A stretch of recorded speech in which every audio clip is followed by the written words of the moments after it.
ներողություն եմ խնդրում էլի վարչական ռեսուրսի հետ կապված հարգելի գործընկերներ։ Ես ձեզ ամենայն պատասխանատվությամբ կարող եմ ասել, որպես կենտրոնական շտաբի ղեկավար։ Ես նոյեմբեր ամսից շտաբի ղեկավարն եմ։ Կես բառ հանձնարարական վարչական ռեսուրսի կիրառման վերաբերյալ կենտրոնական շտաբում չի եղել։ Կենտրոնական շտաբի ղեկավարի տեղակալը Տկեն նախարարն է։ Կես բառ, կես հանձնարարական իր կողմից այս առումով չի եղել։ Մենք ներողություն մի ընդհատեք ինձ։ Մարզպետերի կողմից դուք որևէ փաստ չեք կարող ներկայացնել, որ որևէ մարզպետ ուղղորդել է, պահանջել է կամ հանձնարարել է, որ վարչական ռեսուրս կիրառվի։ Դուք չեք կարող ուղղակի անել, որովհետև այդպես չի եղել։ Ներքևի օղակ, եթե 3-4 կարող եք ներկայացնել, ես նույնիսկ ձեր հետ կարող եմ համաձայնել, որովհետև հարգելի գործընկերներ, մենք մեր հեղափոխությունից շատ երկար ժամանակ չի անցել։ Եվ մենք ապրում ենք մի այդպես հասարակության մեջ, որտեղ մի մասի մոտ այդպիսի բարքեր այնուամենայնիվ պահպանվում է, եւ մենք չենք բացառում, որ կարող է այդպիսի երևույթներ լինի, բայց մենք դա պետքա նաեւ չորդ իշխանությունը, մեզ պետքա օգնի դա հստակ արձանագրել, հստակ, որ խնդիրը լուծվի, ոչ թե ինքնանպատակ, ապա տեղեկատվություն տարածել։ Մենք նկատի ես այդ բառը չեմ սիրում արչիծառայություն, ինչ որ մեկը ինքնագործունեությամբ է զբաղվել։ Արչիծառայությունը տենց բան է, արհեստական ինչ որ այլ լեզվից թարգմանած նախադասություն է եւ բառակապակցություն է, որը ես չեմ ուզի օգտագործել։ Մեկը ինչ որ զբաղվել է ինքնագործունեությամբ, որը կոնկրետ այս արմավիրում տեղի ունեցածի վերաբերյալ է։ Ես ինքս զբաղվել եմ դրանով եւ դա դասական առումով ինքնագործունեություն է, որ մարդը տենց փորձել է,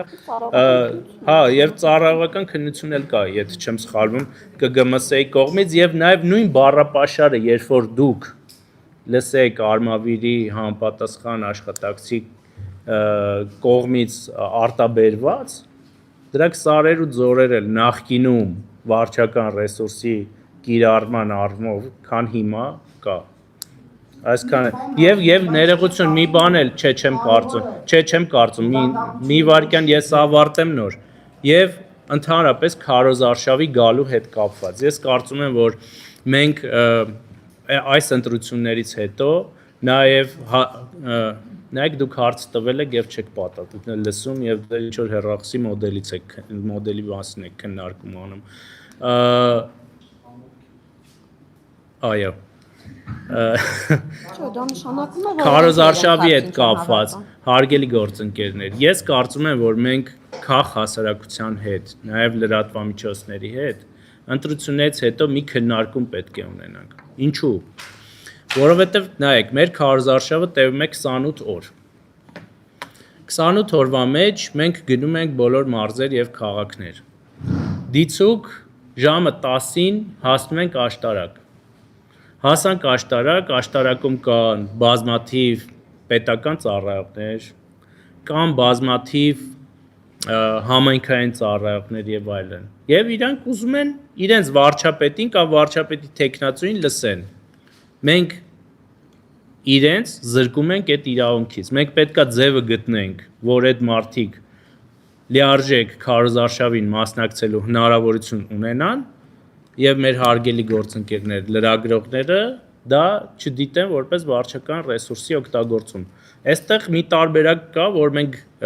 այսպես իրավական գիտելիքի հետ կապված խնդիր ունենք, որ այդ մարդիկ կարող են արձակման թերթիկներ լրացնել, այդ թերթիկը ունենան իրենց մոտ, գան այդ քարոզարշավին, հետո գնան էլի իրենց գործին, որը չեն անում, կարող են սա անել, բայց մենք պետքա ձևը գտնենք, որ օրինակ առավոտյան երկշաբթի օրը առավոտյան ժամը 10-ին, եթե ԿՊ-ն գնում է